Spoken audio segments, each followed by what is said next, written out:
Stranger Than Fiction, Urban Myths by Phil Healy and Rick Glanville. Retold by Patty Key and Stephen Kirby. Chapter 1. That's Life. No jobs in the cupboard. Billy, a young man from London, had no job. He lived with his mother, Mrs. Harris. One day he asked her, "How can I get a job?" "Look in the newspaper," she answered. So he bought a paper and looked for jobs. There were a lot of jobs in London. He read the paper from front to back, but most of them were not right for him.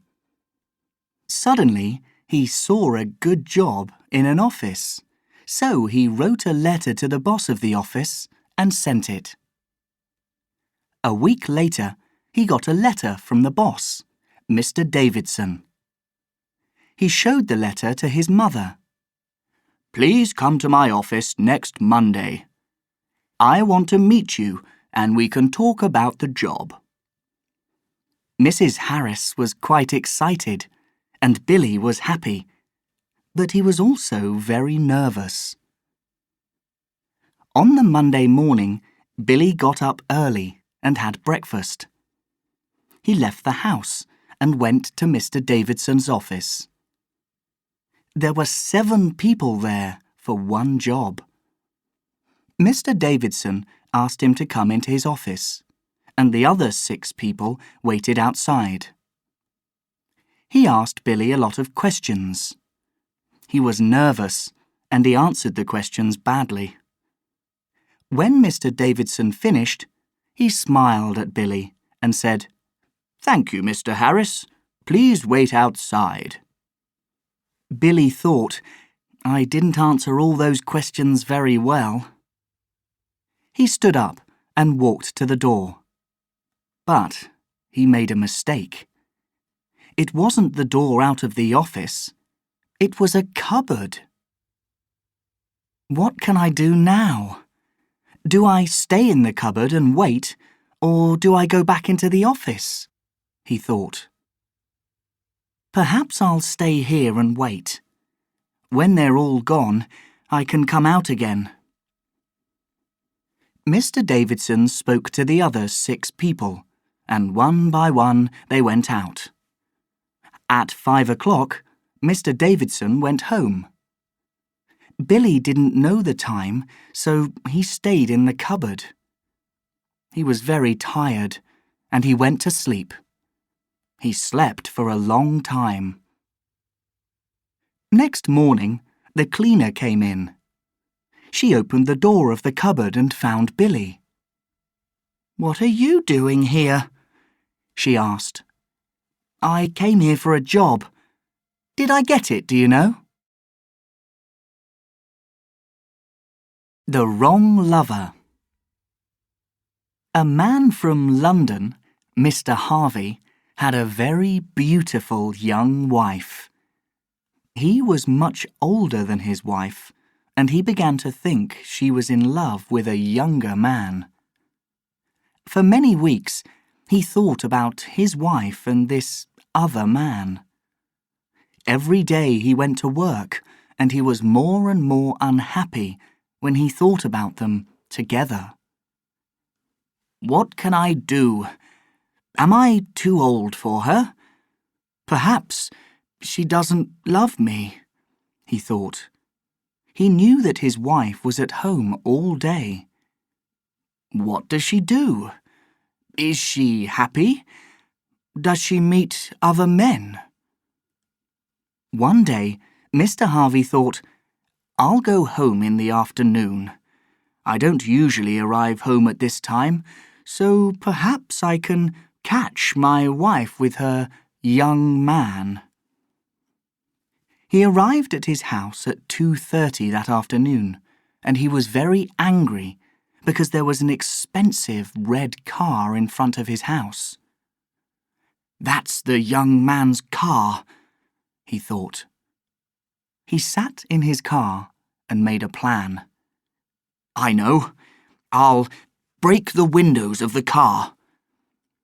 He found a small, heavy box in his car, and he broke every window of the red car with it, and the lights.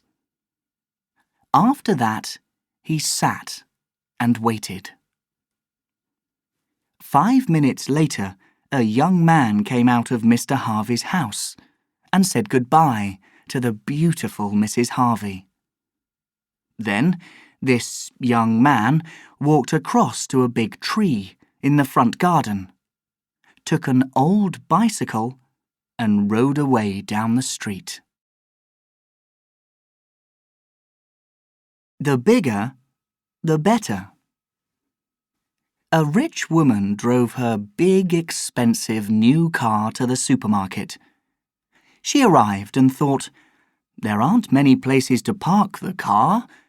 Where can I leave it?"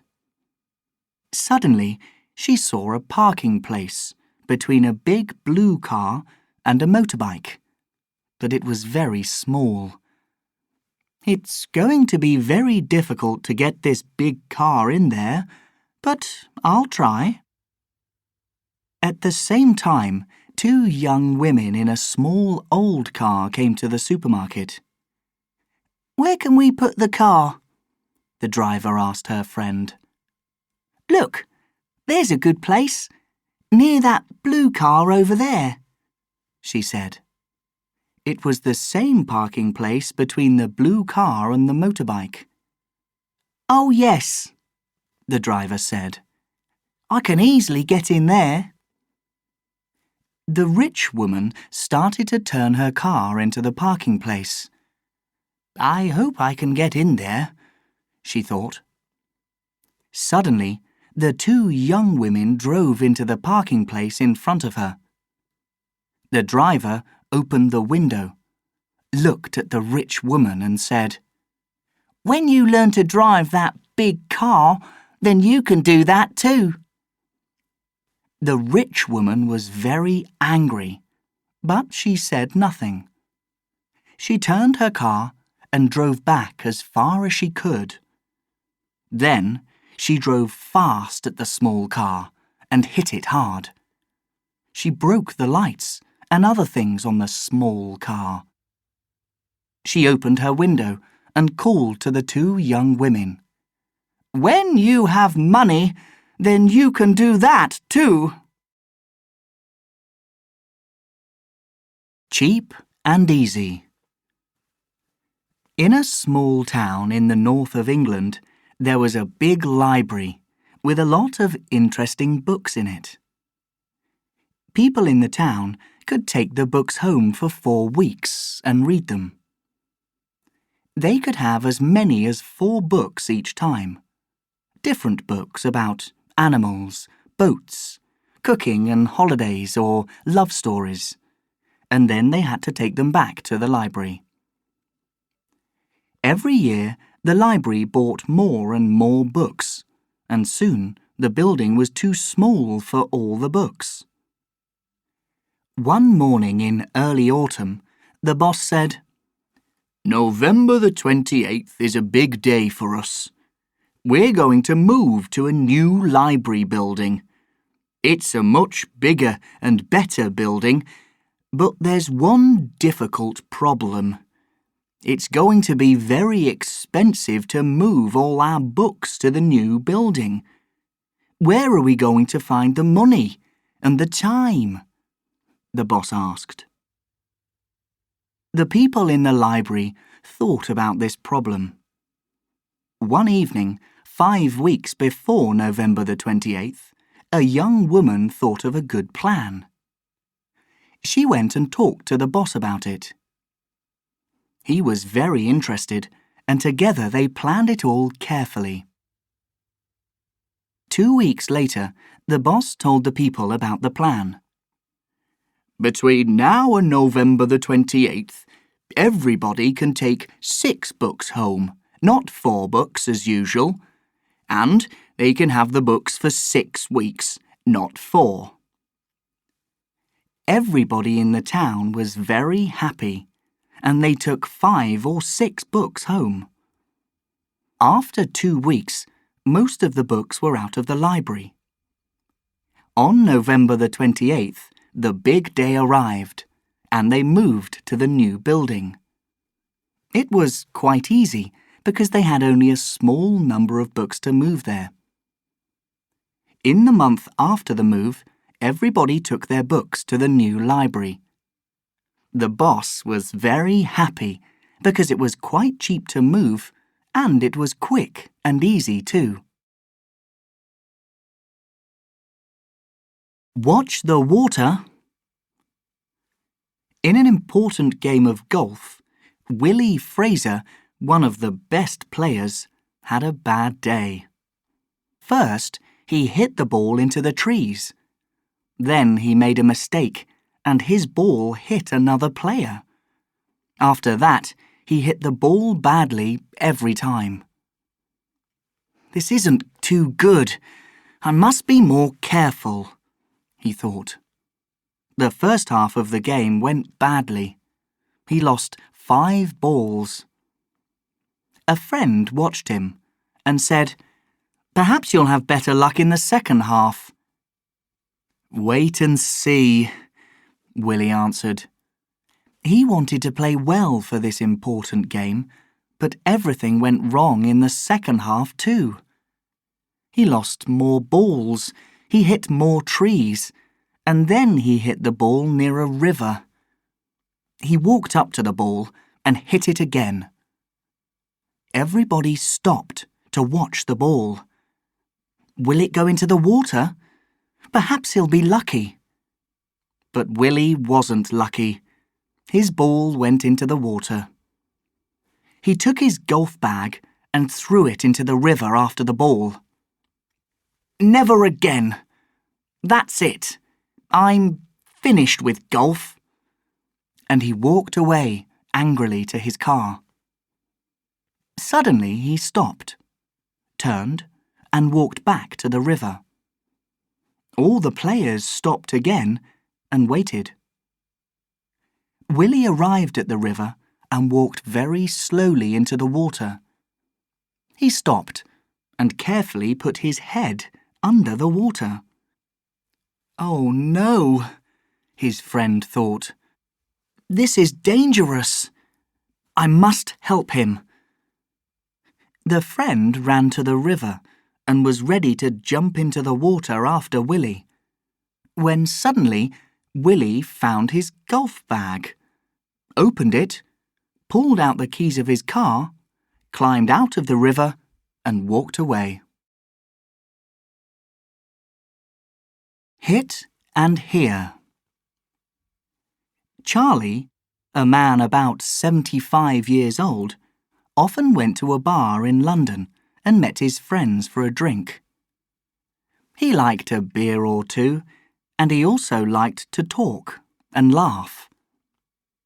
In the bar, he and his friends remembered the old days and told stories about when they were young. Charlie had one big problem. He couldn't hear anything in his left ear. When his friends spoke to him, they had to sit on his right. He couldn't hear anything because of an accident. He was quite young at the time. One day in 1930, when he was a small boy, he was on a bus in Liverpool with his mother. The bus hit a car, and young Charlie hit his head on the floor. From that day, he could only hear in his right ear. One evening, Charlie was with his friends, Bert and Jack, in the London bar, and Bert told a good story about the old days. Charlie liked the story very much and began to laugh. He laughed and fell off his chair. He hit his head on the table and something fell out of his left ear onto the table. Bert took a small white thing from the table and said, "What's this? I think it came out of your ear." Jack looked at the white thing and answered, "It's a bus ticket." he looked again and said, "That's strange. It's a Liverpool bus ticket from 1930. Suddenly, Charlie said, "Oh, listen. I can hear in my left ear." "What?" said Jack. "I don't understand." "I couldn't hear with my left ear because that bus ticket was in my ear all that time," answered Charlie.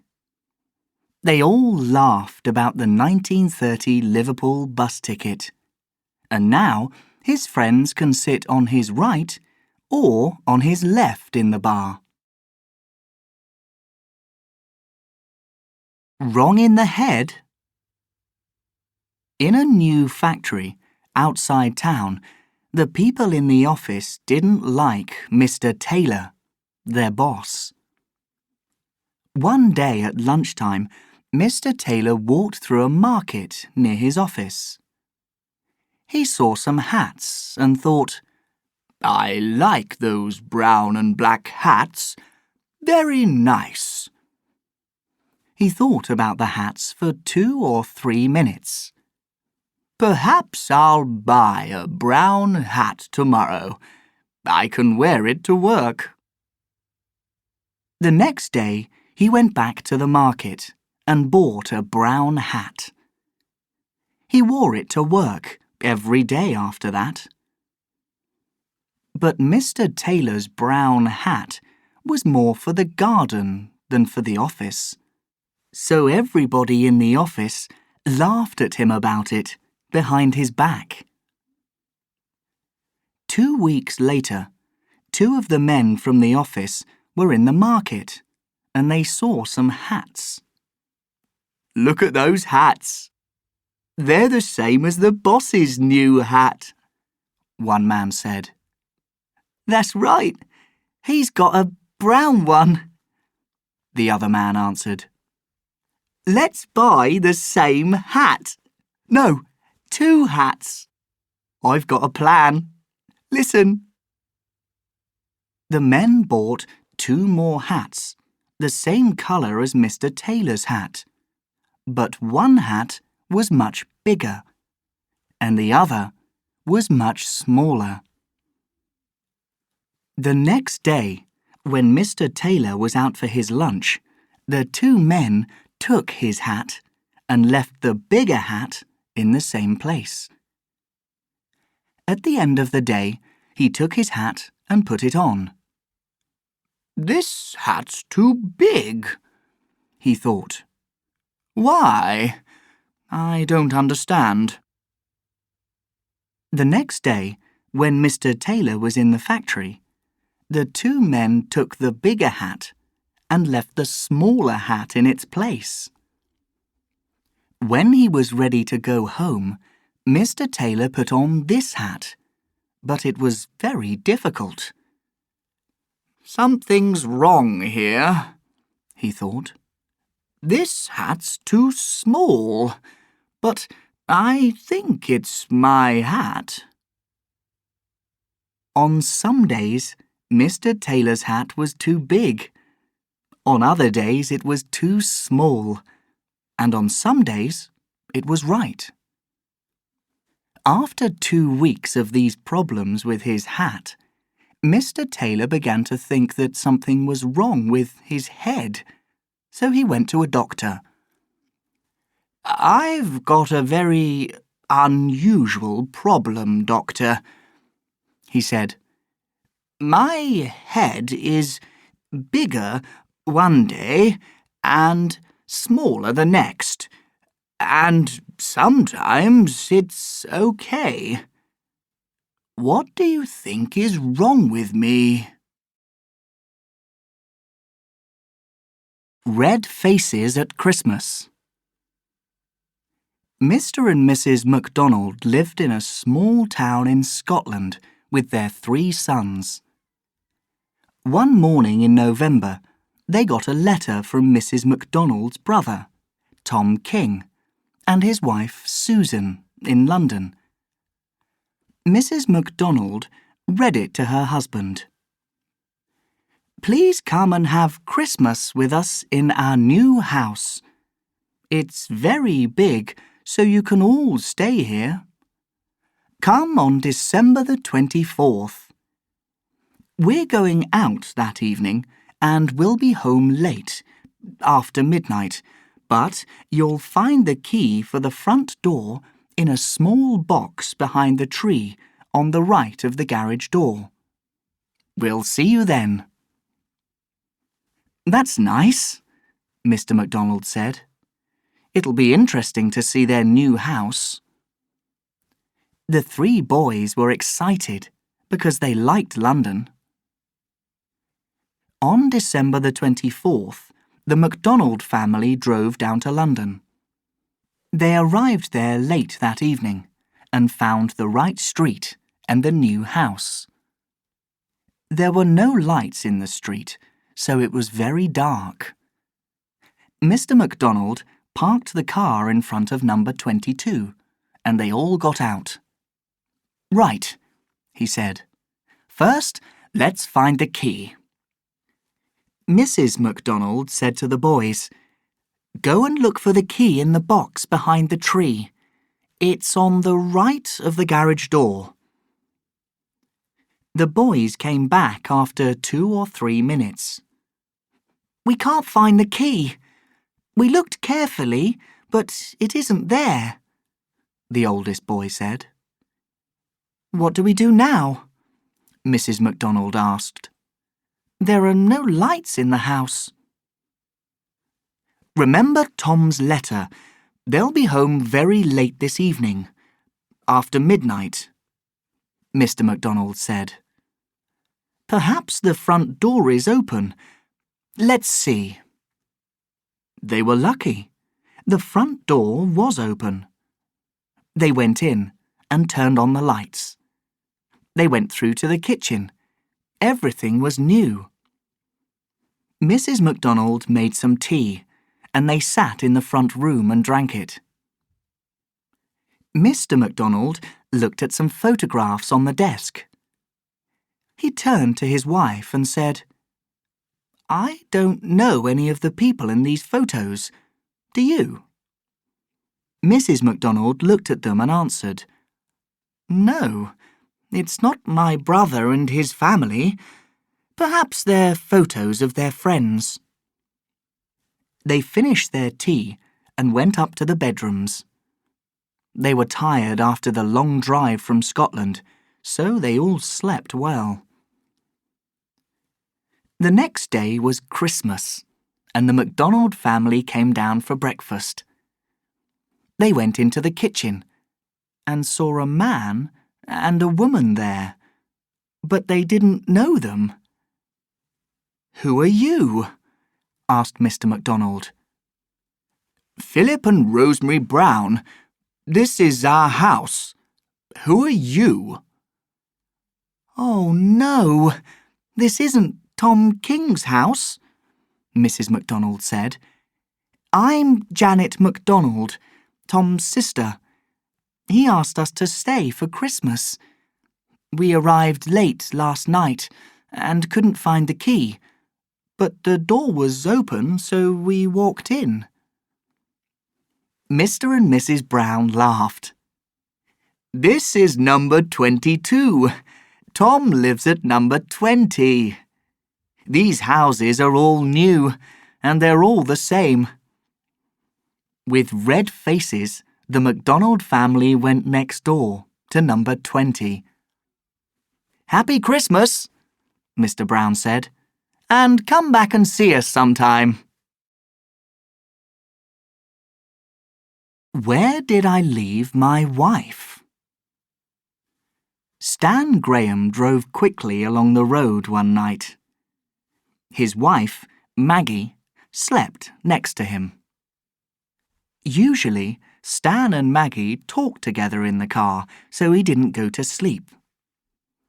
This time, she was very tired, so she slept. After driving for about 150 kilometres, Stan was tired. I must find a restaurant. Ooh, I want a cup of coffee and some food, he thought. There were a lot of restaurants along the road, so he stopped and bought something to eat. When he went back to the car, he turned on the radio and drove along for another 50 kilometres. Then he asked his wife, "Maggie, do you want a cup of coffee?" No answer. He asked again, "Do you want some coffee, Maggie?" Again, no answer. Then he turned to her, but she wasn't there. He stopped the car and looked in the back. No Maggie. Oh no, he thought. Perhaps she went into that restaurant after me, and I didn't see her. He started to think about the restaurant, but he was very tired. Oh, this is not very easy. I drove past a lot of different restaurants. Which restaurant was it? I can't remember. The taxi driver, the Germans, and the plan. Harry, a friendly taxi driver, was in his car outside Waterloo Station in London. It was a quiet day in spring, and not many people wanted a taxi. Suddenly, he saw two women with a book. They looked at it, but he could see that they didn't understand. The two women walked over to Harry's taxi and spoke to him. "Do you speak German?" one of them asked, in German. Harry couldn't speak German, but he smiled, opened the door of his taxi, and pushed them inside with their bags. "These German visitors want to see the famous places of London," he thought. "I'll drive them round the city and show them everything, and they'll pay me a lot of money." The two visitors said a lot of things to him in German, but Harry didn't understand them. He drove to Buckingham Palace, Big Ben, St. Paul's Cathedral, and many other interesting places. But the women didn't look happy. "I think they're angry," Harry thought. "I can't understand it. I showed them a lot of famous places, but they're angry." Then he drove to the Tower of London and stopped the taxi. There were a lot of visitors outside the tower, so Harry got out of his car. He asked 2 or 3 people, "Do you speak German?" One girl said in English, "Yes, I do." "Can you please help me?" he asked. "Can you ask these German women in my taxi about their problem?" The girl spoke to the visitors in German. Then she smiled and said, "Did you take them from Waterloo Station, round the centre of London, and then to the tower?" "Yes, that's right," said Harry. "Did they have a book in their hands at the station?" she asked. "Yes, they did," he said. "It was a guidebook, I think." "No, it wasn't," she laughed. "It was a British Rail book with plans of all the train stations in London. They only wanted to find the restaurant at Waterloo Station."